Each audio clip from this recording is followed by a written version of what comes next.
চাকরির ক্ষেত্রে আপনি কি এটা যুক্তিগত মনে করেন কিনা? শুনেন, আমাদের বিষয়টা কি, আমাদের বাস্তবতা এইরকম, আমাদের তো চাকরির সুযোগই নাই, এইটা আমাদের বাড়াইতে হবে। শুনে, আজকে যে ধরনের সুবিধা থেকে তোমরা বঞ্চিত হইতেছো, 15-20 বছরের যে ধরনের বদলানোর কথা দেশটা, আমরা বদলাইতে পারি নাই। বদলাইছে কারা জানো? তোমরা, আমরা কি জানো? যে মজা মারে ফজা ভাই, আর আমরা খালি বইটা পাই। সব হচ্ছে গিয়ে বড় বড় যারা আছে এরা মজা মারে, আর আমরা খালি বইটা পাইতেছি। এই জন্যই বলছি, আর বইটা পাওয়া বন্ধ করতে হবে, আর এই ফজা ভাইদেরকে কন্ট্রোল করতে হবে। ফজা ভাইদেরকে কন্ট্রোল করতে হবে, দেখবা যে সব ঠিক হয়ে যাবে।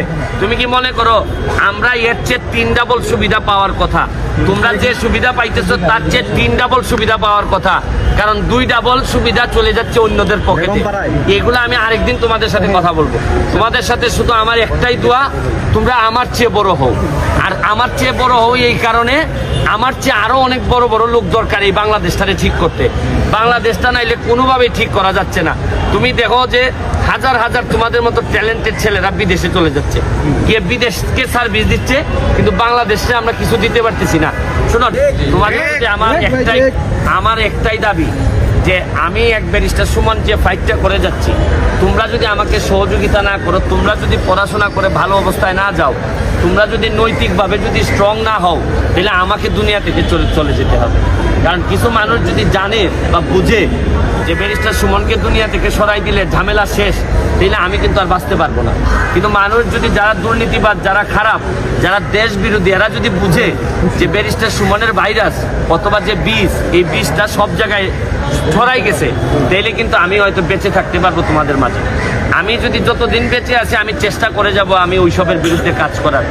কোন দেশে আছি বিশ্বাস করো, এমন একটা অবস্থা যে আমার উপর ইনজাংশন হয়, আমি চোরকে চোর বলতে পারি না। আমার কথা বলা বাংলাদেশের সবচেয়ে কঠিন কাজের একটা। এবং আমি তোমাদের বড় ভাই হিসাবে তোমাদেরকে একটা কথা বলে যাই, শুনে, আমি উদাহরণ তৈরি করে যাচ্ছি। আমি বেশি কিছু করতে পারবো না, আমি বেশি সারভাইভ করার সম্ভাবনা কম। ওই আমাকে দেশ ছাড়তে হবে, নাইলে দুনিয়া ছাড়তে হবে। কিন্তু তোমাদেরকে একটা কথা বলে যাই, যদি আমি নাও থাকি পৃথিবীতে, তোমাদেরকে বলে গেলাম, ঢাকা কলেজের বড় ভাই হিসাবে বলে যাচ্ছি, আমার যে লিগেসিটুকু আছে, আমার যে ভালো কাজটুকু আছে, এইটা তোমরা হৃদয়ে ধারণ করে যদি সামনের দিকে নিয়ে যাইতে পারো, আমি মৃত্যুতেও আমার অত কষ্ট হবে না যে অসংখ্য ঢাকা কলেজের ছোট ভাই আমি রেখে আসছি, যারা বাংলাদেশটারে সোনার বাংলা বানাই দিবে।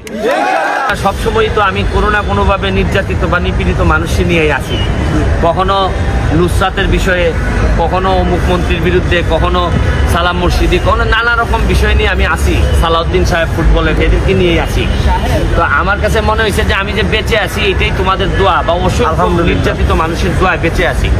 7 কলেজের বিষয়েও আমি অনেক সময় অনেক জায়গায় কথা বলছি। ইভেন তুমি কি জানো যে ইভেন মাননীয় শিক্ষামন্ত্রীর বিরুদ্ধেও কিন্তু আমি তার এলাকা নিয়ে কথা বলছি। এর মানে ঠিক আমি কোনো বিষয়ে পিছিয়ে আসার লোক না। কিন্তু তোমরা যদি 7 কলেজের বিষয়েও আমাকে ডাকো কখনো, আমি তোমাদের সাথে থাকি।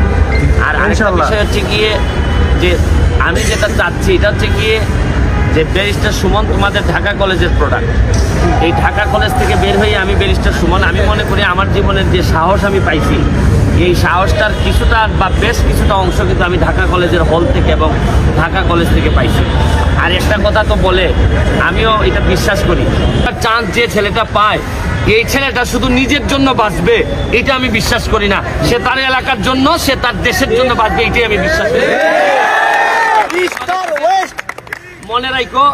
মনে রাখো, শুনো, সক্ষমতা আল্লাহ সবাইরে দেয় না, সক্ষমতা অন্তর থেকে আসে, এটা একমাত্র বিধাতা দিতে পারে। তোমাদের মধ্যে সক্ষমতা আছে বলে এই জায়গা পর্যন্ত তোমরা পৌঁছাইছো। এবং আমি মনে করি হাজার হাজার স্টুডেন্টের মধ্যে তোমরা আলাদা, এবং এই আলাদাটা বিচারটা তোমাদের হাতে দিয়ে দিলাম, বিবেকের কাছে দিয়ে দিলাম। শুধু নিজে সফল হইলেই যথেষ্ট না, যতটুকু পারো অন্যের কাজে কাজ করবা, এই দাবিটুকু তোমাদের কাছে রেখে আমি আজকে কোর্টে যাচ্ছি। চাকরির ক্ষেত্রে আপনি কি এটা যুক্তিগত মনে করেন কিনা? শুনেন, আমাদের বিষয়টা কি, আমাদের বাস্তবতা এইরকম, কিন্তু আমাদের তো অনেক দাবি যৌক্তিক, কিন্তু যারা অথরিটি আছে তারা অনেকগুলো যৌক্তিক দাবি সামনে রেখেই কিন্তু সবকিছু মিলাইতে পারতেছেন না। আমি মনে করি আমাদের, শুনো, চাকরির স্কোপ যদি বাড়তো আমাদের ঝামেলা হইতো না। আমাদের তো চাকরির সুযোগই নাই, এইটা আমাদের বাড়াইতে হবে। শোনো, এক লোক নিয়ে যায় 500 কোটি, 10,000 কোটি, আর সবাই মিলে আমরা পাই না, হচ্ছে গিয়ে সব মিলে আমরা পাই না 1 কোটি টাকা। চিন্তা করতে পারো, আমার দেড় বছর বয়স আমি একটা ফুটবল একাডেমি করছি আমার এলাকায় হবিগঞ্জের চুনারঘাটে একটা উপজেলাতে। এর মধ্যে 1.5 বছরে 3টা ছেলে ব্রাজিলে চান্স পেয়েছে। 12টা ছেলে, তুমি খবর নিয়ে যাইও হবিগঞ্জের চুনারঘাট, 12টা ছেলে ঢাকার ক্লাবে খেলে। তাহলে আমি 1.5 বছরে আমি একটা গাড়ি কিনে দিছি 50 লাখ টাকা দিয়ে, এরকম গাড়ি দেখছেন কিনা? আমি এদের নামে করে দিছি। 1.5 বছরে যদি আমি এত পরিবর্তন আনতে পারি, 22 বছরে সালাউদ্দিন কোনো পরিবর্তন আনতে পারে? তারপরে তো এদেরকে নিয়ে আমরা সংসার করতেছি না? তারপরে এরা ভিআইপি প্রটোকল নিয়ে আসে না? এমন দেশে আছি, বিশ্বাস করো, এমন একটা অবস্থা যে আমার উপর ইনজাংশন হয়, আমি চোরকে চোর বলতে পারি না। আমারে চোরকে চোর বলতে পর্যন্ত দেয়া হয় না, এমন দেশে আছি। তুমি জানো, সত্য কথা বলা বাংলাদেশের সবচেয়ে কঠিন কাজের একটা। এবং আমি তোমাদের বড় ভাই হিসাবে তোমাদেরকে একটা কথা বলে যাই, শুনে আমি উদাহরণ তৈরি করে যাচ্ছি। আমি বেশি কিছু করতে পারবো না, আমি বেশি সারভাইভ করার সম্ভাবনা কম। ওই আমাকে দেশ ছাড়তে হবে, নাইলে দুনিয়া ছাড়তে হবে। কিন্তু তোমাদেরকে একটা কথা বলে যাই, যদি আমি নাও থাকি পৃথিবীতে, তোমাদেরকে বলে গেলাম, ঢাকা কলেজের বড় ভাই হিসাবে বলে যাচ্ছি, আমার যে লিগেসিটুকু আছে, আমার যে ভালো কাজটুকু আছে, এইটা তোমরা হৃদয়ে ধারণ করে যদি সামনের দিকে নিয়ে যেতে পারো, আমি মৃত্যুতেও আমার অত কষ্ট হবে না যে অসংখ্য ঢাকা কলেজের ছোট ভাই আমি রেখে আসছি, যারা বাংলাদেশটারে সোনার বাংলা বানাই দিবে।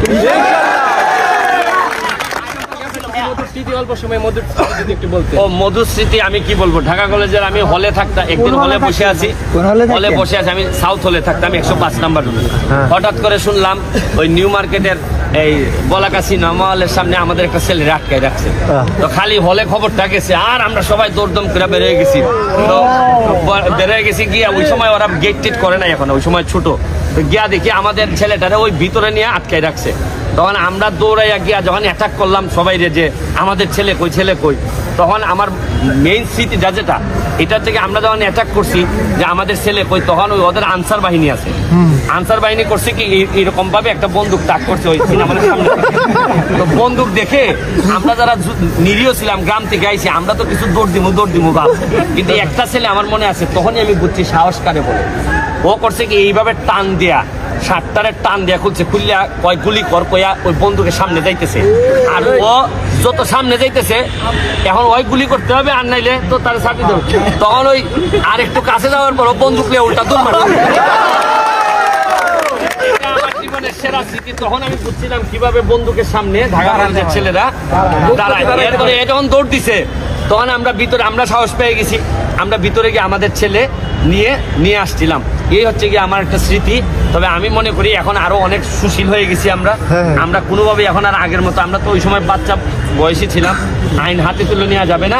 এখন তোমরাই, কারণ তোমাদের একটা সুযোগ কি জানো, এখানে মাঝে মধ্যে দেখি তোমাদের সাথে ঝামেলা হয়, ওই যে মার্কেটটার কিন্তু ঝামেলা। শুধু একটা জিনিস মনে রাখবা, এদের সাথে ঝামেলা করার কোনো দরকার নাই। কেন জানো? কারণ হচ্ছে কি, তুমি ওদের সাথে ঝামেলা করে যে ঝামেলাটা করবা, কারণ কয়দিন পরে এই এলাকার এসপি তো তুমি হবা। এইখানে যারা অন্যান্য যারা আছে, তারা তো আর এসপি হবে না। তোমার সাথে যারা ঝগড়া করতেছে এই মার্কেটে, ও সারা জীবন এই মার্কেটেই থাকবে। কিন্তু তুমি এই এলাকার এসপি হবা, ও এই এলাকারই শাসন করবা।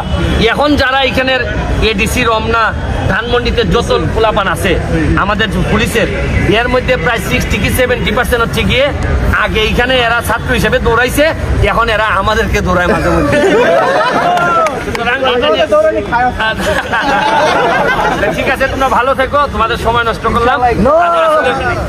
আমার আসলে রাস্তায় এই গাড়ি দেখে আমি আবেগ সামলাইতে পারি না, গাড়িতে উঠে বসে গেছি। আমার কাছে মনে হয়েছে অনেক। আর আরেকটা জিনিস হচ্ছে, আমার বাড়ি হবিগঞ্জের চুনারুঘাট।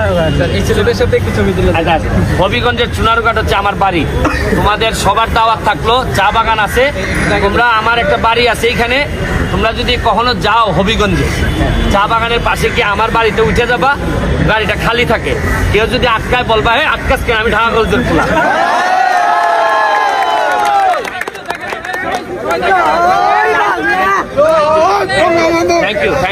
Thank you.